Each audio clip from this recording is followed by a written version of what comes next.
Pasayıp alıştım la. Ova. Pasayı ulat. Lan üçü.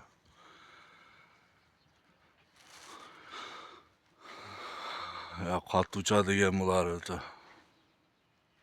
Ova. Pasayı işi ulat. Oo, öte büyük kat uçat. Ova. Pasayıp alıştı. Жақсы oldu Şam'a. Çok ol balbasın emi.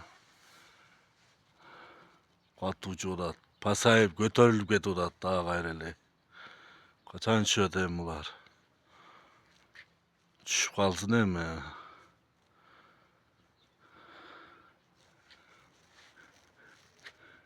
Ha oyunu odasına oyunu pasayıp alıştı. Dikiler ama arılaşıp yedi odat capaylar. Arkasından ha pasayıp alıştı.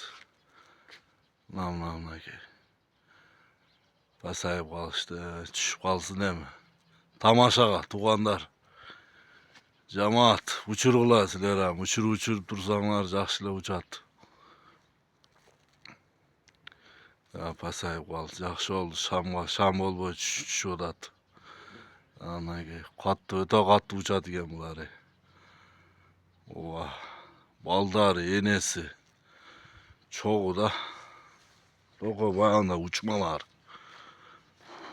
Uçmalar. Gelip alıştım la.